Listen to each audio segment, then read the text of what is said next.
कितनी देर से इंतजार कर रहे हो? घंटों से। तो सबसे पहले तो माफी चाहती हूँ कि थोड़ी सी देर हो गई। आपकी बहुत आभारी हूँ कि आपने इतना इंतजार किया। आप अपना काम छोड़ के यहाँ आई हैं मेरी बातों को सुनने के लिए, इसके लिए मैं बहुत आभारी हूँ। भाइयों, आपका भी स्वागत। आप सबने मारो घणो राम राम सा। आपरी वीर प्रसुता भूमि में ने नमन। अठे महाराणा प्रताप रा शौर्य, मीराबाई री भक्ति, पन्ना धाय रो त्याग और रानी पद्मिनी रा बलिदान री गाथा लिखी है। आप सगला चित्तौड़गढ़ रा निवासियों ने जयराम जी री करूं हूं। सावलिया जी धाम और सभी देवी देवताओं को प्रणाम करती हूं। ये वीरों की धरती है। गर्व है इस धरती में आपको? जोर से बोलो। गर्व है अपनी धरती में, गर्व है अपने प्रदेश में, गर्व है अपने देश में। मुझे भी बहुत गर्व है, इसीलिए मेरी ध्यान से बातें सुनना। आपके काम की बात करने आई हूँ, चुनाव की बात नहीं, आपके काम की बात करने आई हूँ। तो एकदम ध्यान से सुनो। आपसे कुछ चाहती हूँ मैं, बाद में आपको पता चलेगा। देखिए, ये महाराणा प्रताप जी की धरती है।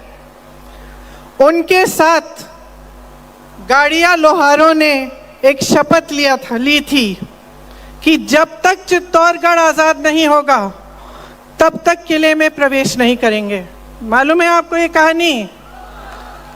तो प्रवेश कब किया इन्होंने, कौन बताएगा? पंडित जवाहरलाल नेहरू ने माणिकलाल वर्मा जी के साथ किले में इनके साथ प्रवेश किया जब भारत आजाद हुआ तब। तो ये जो आपकी परंपराएं हैं, किसी ने शपथ लिया कि किले में कभी नहीं जाएंगे, एक पूरे कौम ने, जब तक आजादी नहीं होगी। महाराणा प्रताप जैसी शख्सियत जो लड़े अपने देश के लिए, अपने प्रदेश के लिए। आपके पूर्वजों ने आजादी की लड़ाई लड़ी, हमारे पूर्वजों ने आजादी की लड़ाई लड़ी। किस लिए लड़ी, कौन बताएगा? किस लिए लड़ी? अपने लिए लड़ी, देशवासियों के लिए लड़ी, देशवासियों की आजादी के लिए लड़ी। गांधी जी क्या कहते थे? गांधी जी कहते थे कि तब तक ये देश पूरी तरह से आजाद नहीं होगा जब तक ग्राम स्वराज नहीं होगा। ग्राम स्वराज का मतलब है जब तक गांव मजबूत नहीं होगा, जब तक गांव सशक्त नहीं होगा, जब तक एक एक देशवासी को सशक्त नहीं करेंगे।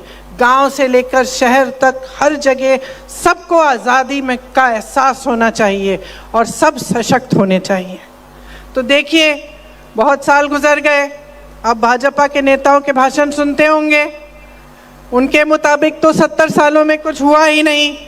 ये अलग बात है कि सब पढ़े लिखे हैं, कहाँ पढ़े हैं भाई? किन्होंने पाठशालाएं बनाई, किन्होंने कॉलेज बनाए जिनमें ये पढ़े, किन्होंने इनकी डिग्रियां दी, जहाँ जहाँ इन्होंने रोजगार किया, वो कंपनियां किसने बनाई? 70 सालों से हम आज़ाद हैं। सही बात?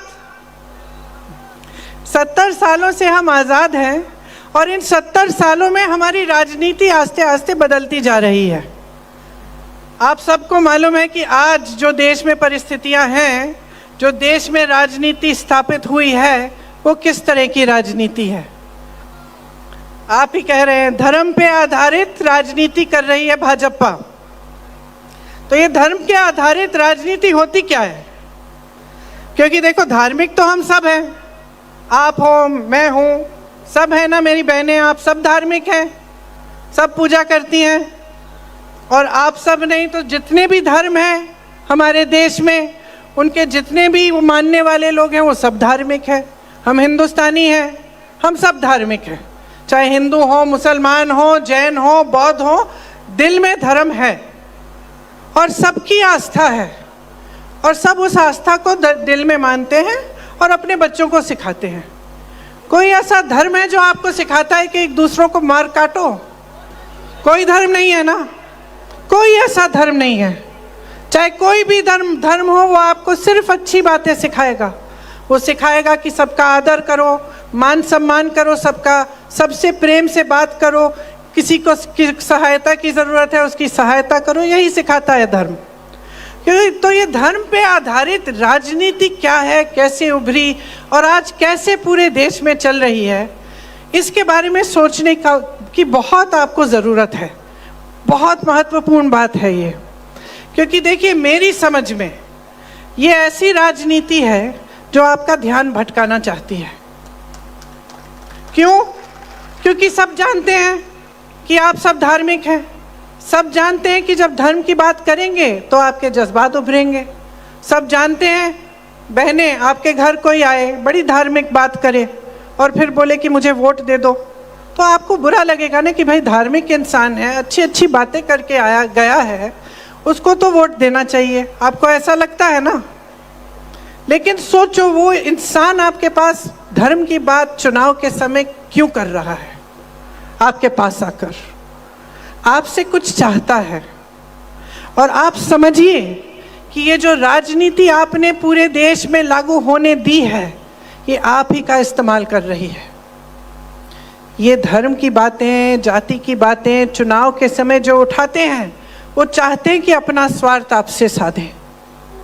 अगर आप इस बात को आज नहीं समझेंगे तो 5 साल और भुगत लो, 5 साल भुगत लो। अगर आप इस बात को ठीक तरह से समझ लेंगे और आप नेताओं से, राजनीतिक दलों से जवाबदेही मांगेंगे, आप विकास मांगेंगे, आपकी समस्याओं का हल मांगेंगे, तो आप भटक नहीं सकते। मैं इसलिए ये बात कह रही हूँ क्योंकि 2 दिन पहले मैं मध्य प्रदेश में थी। मध्य प्रदेश में भाजपा की सरकार है। कितने सालों से चल रही है बहनों और भाइयों? 18 सालों से। 18 सालों से बार बार भाजपा को वोट दिया जा रहा है। जब मैं किसी के घर जाती हूँ, पूछती हूँ कि भाई क्यों दे रहे हो वोट? तुम्हारे घर में बिजली नहीं है, पानी नहीं है, सड़क की मरम्मत नहीं की, बेरोजगार बच्चे बैठे हुए हैं, पढ़ाई लिखाई करा दी, फीस भरा दी, मेहनत कर ली, लेकिन नौकरी नहीं मिल रही है, तो क्यों बार बार वोट दे रहे हो? तो जवाब ये मिलता है कि दीदी धर्म के आधार पर। तो धर्म के आधार पर जब वोट दे रहे हो तो नेता क्या सोच रहा है? चालाक होता है, सुन लो, होता है कि नहीं? मंच पे खड़े होके कह रही हूँ, किसी भी नेता को इतनी छूट दे दो कि वो आलसी बन जाए, उसकी जवाबदेही हटा दो, उसको पता चल जाए कि भाई मैं इधर उधर की बातें करूंगा, धर्म की बात कर लूंगा, जाति की बात कर लूंगा, कुछ और बोल दूंगा, ध्यान भटका दूंगा, मुझे वोट मिल जाएगा, तो काम क्यों करेगा? काम क्यों करेगा बहनों और भाइयों? आपने आदत जो बिगाड़ दी है। अब जब आप खुद ही कह रहे हो, जब मैं किसी के घर जाती हूँ, वो महिला खुद ही मुझे कह रही है कि भाई मैं काम तो कुछ हुआ नहीं, लेकिन वोट मैं धर्म के आधार पे दूंगी, तो आदत बिगाड़ने वाले तो आप हो गए ना। इस बार मत बिगाड़ना। ये जो आपकी जो परंपरा है ना, कि मैंने सुना है कि भाई राजस्थान में एक बार ये सरकार, एक बार वो सरकार, एक तरह से ठीक है, समझ में आती है परंपरा, लेकिन इस बार परंपरा को पलटो, नहीं तो जो मध्य प्रदेश में 18 सालों से चल रहा है वो यहाँ हो जाएगा।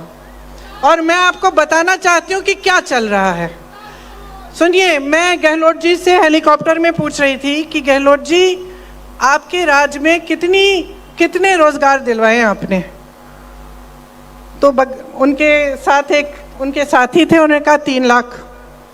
गहलोत जी ने मुझे कहा देखो 2 लाख तो हमने दिलवाए हैं और जो 1 लाख और है वो दिलवाने के प्रोसेस में है। तो ठीक है, 2 लाख मानते हैं। अब कोई मुझे बता सकता है कि मध्य प्रदेश में भाजपा की सरकार ने 3.5 सालों में कितने रोजगार दिलवाए होंगे? बोला कि शिक्षा की सुविधाएं हमारी यहाँ बहुत अच्छी हैं, सब जगह हम बनवा रहे हैं और मजबूत कर रहे हैं।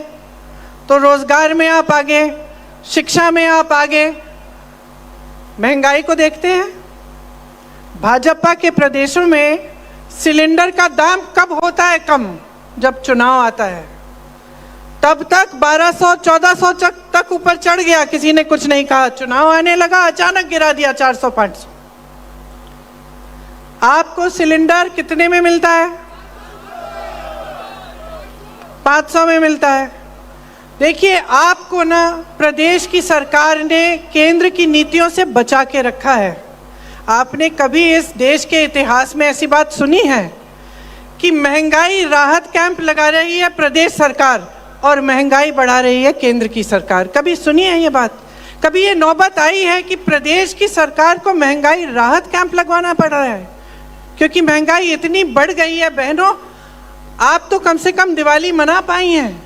मध्य प्रदेश की जो मेरी बहनें हैं रोती हैं जब दुकान जाना पड़ता है, धनतेरस के लिए बर्तन खरीदने पड़ते हैं, जब लिपाई पुताई करनी है घर की, किसी के लिए बच्चों के लिए नए कपड़े खरीदने हैं, दिए खरीदने हैं, कोई पटाखा मांग रहा है बच्चा, कर नहीं पाती हैं। बहनें अगर वो बाजार जाती हैं और सोचती हैं कि खाना बनाना पड़ेगा, परोसना पड़ेगा, दिवाली पे मेहमान आएंगे, तो घबराहट होती है दिल में। और यहाँ महंगाई के राहत के कैंप इसलिए लगाए गए ताकि आपको इस महंगाई से जितना हम बचा सकते थे हमारी सरकार ने बचाने की कोशिश की। आपको स्वास्थ्य बीमा मिलता है, ठीक है। पिछली बार मैं यहाँ आई थी तो मैं 2 जनों से मिली थी।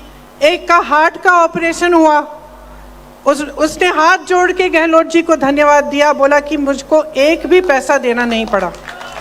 25 लाख तक आपको आपका इलाज मुफ्त मिलता है। वहाँ मध्य प्रदेश में देखिए, जहाँ भाजपा की सरकार है, हर स्तर पर जो स्वास्थ्य सुविधाएं हैं उसमें हर स्तर पर खाली पद हैं।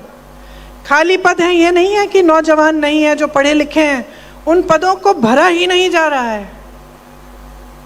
तो जहां जहां ये लोग आपके लिए काम कर सकते थे उन्होंने किया नहीं। जहां इनके प्रदेश हैं वहां सबसे ज्यादा महंगाई, सबसे ज्यादा परेशानी, किसान भी परेशान है। वहां तो खाद की भी किल्लत है। खाद के लिए जब लाइन में खड़े होते हैं वहां पे तो किसान से बोला जाता है कि भाई पहले अपना कर्ज चुकाओ, बैंक में जाओ, कर्ज चुकाओ तभी खाद मिलेगा। नई चीज ये कि मोदी जी ने अपना स्टिकर चिपका दिया, उस पर अपनी फोटो उस पर चिपका दी, तो चुनाव आयोग ने बोला मध्य प्रदेश में अभी खाद का वितरण बंद करिए। बेचारा किसान रो रहा है, त्रस्त है, सीजन निकले जा रहा है, उसको खाद नहीं मिल रही है। क्योंकि इतने अक्लमंद है भाजपा के नेता कि चुनाव के समय खाद पर भी अपनी फोटो लगाना चाहते हैं। तो मैं सिर्फ आपसे एक सवाल करना चाहती हूँ, आप किस तरह की राजनीति चाहते हैं अपने प्रदेश में? विकास की चाहते हैं? सीधी सी बात है, देखिए अपना ध्यान केंद्रित करिए अर्जुन की तरह। जब अर्जुन को तीर मारनी थी, मछली की आंख से उनका ध्यान हटा नहीं। उसी तरह से आपका ध्यान अपने विकास, अपने भविष्य, अपने बच्चों के भविष्य, अपने रोजगार, अपनी शिक्षा की सुविधाएं, अपनी स्वास्थ्य की सुविधाओं से हटना नहीं चाहिए। मांगो तो विकास मांगो तो प्रगति और तरक्की मांगो, और मांगो तो अपने लिए अपना हक और अपना अधिकार मांगो। आपको मालूम है कि आज देश का जो भी एक सरकारी कर्मचारी, उसकी क्या मांग है? पुरानी पेंशन। केंद्र सरकार कहती है पुरानी पेंशन के लिए हमारे पास पैसे नहीं है। आप यहाँ तैनात खड़े हैं, धूप हो या कुछ भी हो, आप तैनात खड़े रहेंगे। आप 20 सालों के लिए नौकरी करते हैं, देश की सेवा करते हैं, हर महीने आपसे पेंशन काटा जाता है। आप सिर्फ यही कह रहे हैं ना कि जो मैंने काम किया 20 सालों के लिए, जो मेरा पेंशन आपने काटा मेरे हाथों में दे दो, मैं खुद हिफाजत कर लूँगा। आप यही कह रहे हैं। आपको घबराहट है कि कहीं उसका निवेश कहीं गलत जगह कर लिया और गवा दिए आपके पैसे, तो आपकी 20 साल की जो आपकी मेहनत थी उसका क्या होगा? आप जब सरकारी रोजगार ढूंढने निकले थे, जब आप नौजवान थे, तो इसलिए ढूंढने निकले थे कि आपके दिल में यह था कि भाई सरकारी रोजगार है, कुछ सुरक्षा मिलेगी, बाद में भी 20 साल बाद भी मुझे पेंशन मिलेगा। तो आपकी ये एक ही मांग है। कोई सुनवाई हो रही है आपकी? केंद्र की, जहां केंद्र की सरकार हो, भाजपा की, प्रदेश की हो, जहां भाजपा की सरकार है, कहते हैं पैसे नहीं है। किसान की क्या मांग है? किसान राहत चाहता है। यहाँ गहलोत जी की सरकार, कांग्रेस की सरकार ने कर्ज माफ किए, शायद 14,000 करोड़, 1400 कितना, 15,000 करोड़ के कर्ज माफ किए किसानों के, ताकि आपकी सहायता हो जाए। जितने संकटों का आप सामना कर रहे हैं उनमें आपको मदद मिल जाए। आपने 1.5 साल पहले देखा, देश का किसान आंदोलन कर रहा था। उस समय मैं यूपी में काम कर रही थी। दिल्ली में लाखों किसान बैठे हुए थे महीनों के लिए, सर्दी थी, पानी नहीं था, बिजली नहीं था, सैकड़ों किसान शहीद हो गए। यूपी में इन्हीं के मंत्री के बेटे ने 6 किसानों को अपनी जीप के पहियों के नीचे कुचल डाला। वो मंत्री उनके साथ मंच पे बैठता था, कुछ नहीं किया, कोई सुनवाई नहीं थी। बहनों और भाइयों, सुनवाई कब हुई? जब चुनाव आया।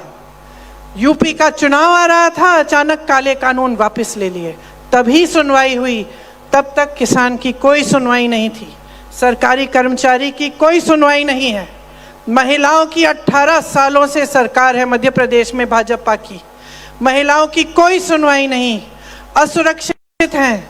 वहाँ पे तमाम घिनौने जो हरकतें हैं वो सब हो जाती हैं, सुरक्षा नहीं होती है महिलाओं के लिए। लेकिन उनके लिए कोई स्कीम नहीं निकाली, उनकी राहत के लिए कोई स्कीम नहीं निकाली। महंगाई का सामना 18 सालों से कर रही हैं, गरीबी का सामना 18 सालों से कर रही हैं, घर में संकट है 18 सालों से। राहत कब दी?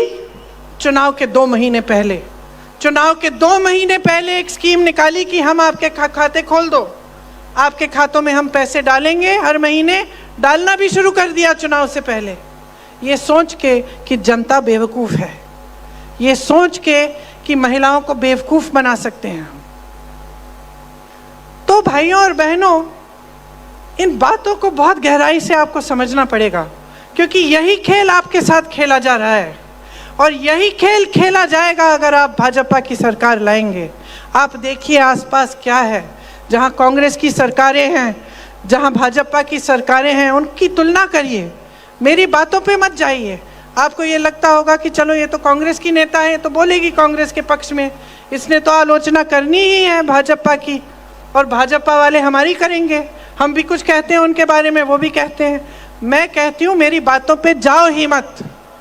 मैं कहती हूँ तमाम नौजवान बैठे हो, शहर है, यहाँ इंटरनेट है, जाके देखो। जो छत्तीसगढ़ में तुम्हारे दोस्त हैं या मध्य प्रदेश में हैं या हिमाचल में हैं, वहाँ पूछो। अपनी यहाँ राजस्थान की स्थिति देखो, आपकी क्या स्थिति है। यहाँ आपको राहत मिल रही है, यहाँ किसान के कर्ज माफ हुए हैं, यहाँ पुरानी पेंशन की स्कीम लागू भी है और हम ये भी कह रहे हैं कि हम इसको एक कानून बनाएंगे। यहाँ महिलाओं के लिए कितने काम किए हैं, ये सब चीज़ें हुई हैं आपके आंखों के सामने, आपका अनुभव रहा है। तो आप अपने अनुभव पर जाओ, अपने विवेक पर जाओ, लेकिन एकदम आंखें खोल के अपना वोट डालो। आज भाजपा, राजस्थान की जो भाजपा है एकदम बिखरी हुई है। मोदी जी इतना दौरा कर रहे हैं, इतने भाषण देते हैं, कहाँ कहाँ की बातें करते हैं, विकास की तो नहीं करते। आपको कभी ये मिसाल नहीं देंगे कि मध्य प्रदेश में देखो हमने कितना काम किया। मैं यहाँ खड़ी होकर दे सकती हूँ, मैं कह सकती हूँ कि अपने प्रदेश में कितना हुआ है, छत्तीसगढ़ में क्या हुआ है, राजस्थान में कितना हो रहा है। वो नहीं कह सकते। वो कभी लाल, कभी पीली, कभी नीली डायरी की बात करते हैं कि नहीं? कहते हैं कि वैसी डायरी मिल गई। क्या खोज रहे थे वो? मुझे तो लगता है कि पूरे प्रदेश में ढूंढते ढूंढते वो तो अपना सीएम फेस ढूंढ रहे हैं, अपने सीएम का चेहरा ढूंढ रहे हैं, वही नहीं मिल रहा। आपने वो फोटो देखी है मोदी जी की जीप में चल रहे हैं टोपी लगा के और यूं दूरबीन से देख रहे हैं जंगलों में, यहीं आपके राजस्थान के जंगलों में कुछ ढूंढ रहे हैं, शायद मोर ढूंढ रहे हैं। दूरबीन भेज दें उन्हें, दूरबीन भेज देते हैं, अपना सीएम का चेहरा भी ढूंढ लें, क्या पता दूरबीन से देखें तो मिल जाए। जितने भी उनके बड़े बड़े नेता थे सबको परे कर दिया, राजस्थान आकर अपने नाम पर वोट मांग रहे हैं। ये नौबत हो चुकी है उनकी, अपने नाम पर वोट ऐसे मांग रहे हैं जैसे प्रधानमंत्री पद छोड़ के यहाँ आके सीएम बनेंगे। तो आपके साथ छल हो रहा है। अब आप जागरूक बनेंगे, आप आंखें खोलेंगे तो आप इस छल को देख पाएंगे, समझ पाएंगे। अगर आप अपने जीवन का अनुभव देखेंगे, ये देखेंगे कि जो गहलोत जी की सरकार है उसने क्या क्या काम किया है आपके लिए। मैं नहीं कह रही हूँ कि सब कुछ ठीक है, मैं नहीं कह रही हूँ कि जितना विकास, सब विकास जो है एक निरंतर होता है, विकास कभी रुक नहीं सकता। हम आज 10 चीज़ें करेंगे, 10 और करनी पड़ेंगी, ये होता है विकास, चलते चले जाता है। तो मैं ये नहीं कह रही हूँ कि भाई पूरी तरह से हो गया है, लेकिन मैं ये ज़रूर कह रही हूँ कि कोई प्रयास नहीं छोड़ा। कि जब गहलोत जी कहते हैं कि आप जितना भी मांगो, आप मांगते मांगते थक जाओगे, मैं देते देते नहीं थकूंगा, तो मैं गहलोत जी को जानती हूँ, वो अपने दिल से ये बात कहते हैं। मैं जानती हूँ कि कितना काम करते हैं, रात भर काम करते हैं, 4-5 बजे तक सोते नहीं हैं, आपके लिए काम करते हैं। तो आपको कौन सी राजनीति चाहिए, आपको कैसी सरकार चाहिए, आप जब इसको चुनने जाएंगे तो आप देखिए, मैं जो कह रही थी आपसे मांगने आई हूँ, मैं आपकी जागरूकता मांगने आई हूँ, वोट नहीं मांगने आई हूँ, मैं जागरूकता मांगने आई हूँ। आपने शुरू में कहा कि इस धरती पर गर्व है, आपने शुरू में कहा इस देश पर, इस प्रदेश पर गर्व है, जोर से चिल्ला के बोले गर्व है ना तो इसकी हिफाजत करो, गर्व है तो अपने अधिकारों को समझो। जब नेता खड़े होकर कहता है कि मैंने दिया, उसको समझाओ तुमने कुछ नहीं दिया, जनता ने तुम्हें दिया है,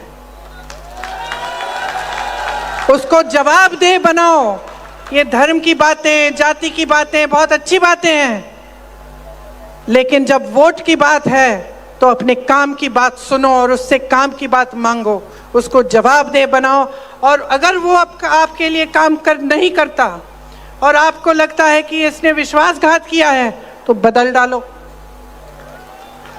तो मैं इस आधार पर आपसे कह रही हूं कि जागरूक बन जाओ, क्योंकि मैं जानती हूं कि हम राजस्थान में हमारी सरकार ने खूब काम किया है और हम इस काम को रोकना नहीं चाहते।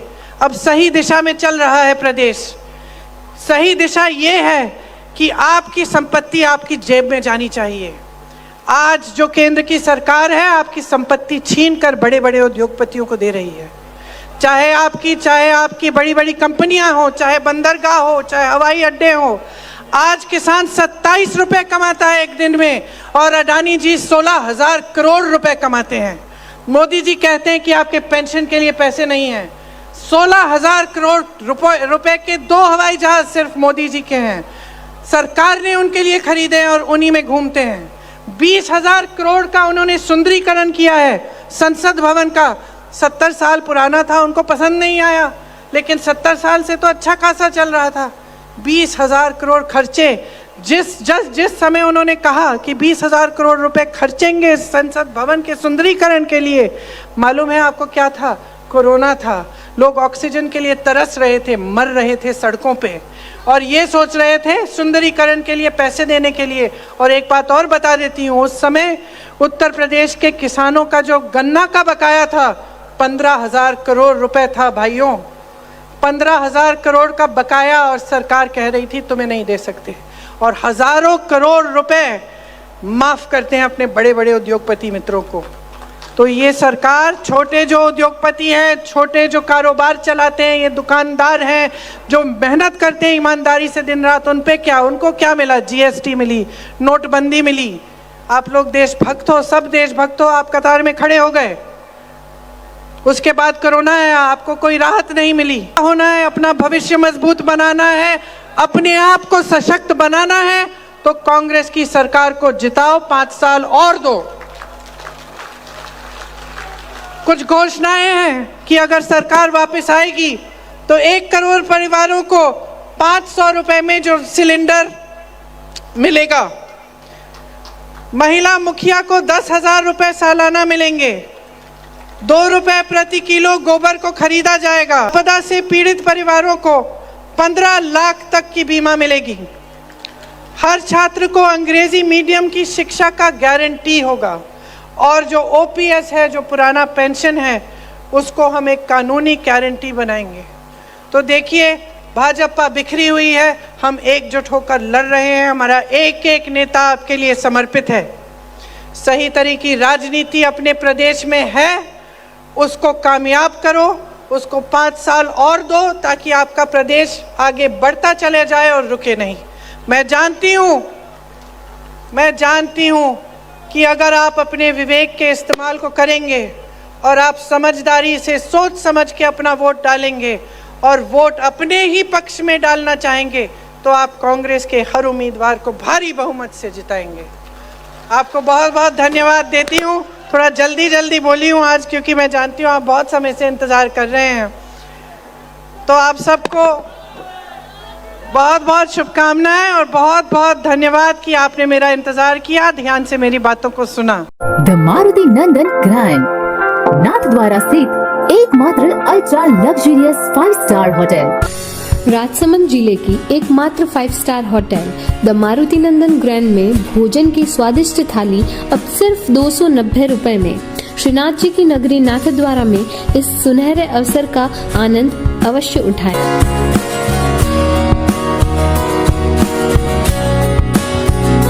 मारुति नंदन ग्रैंड, थिंक नाथद्वारा, थिंक नंदन ग्रैंड।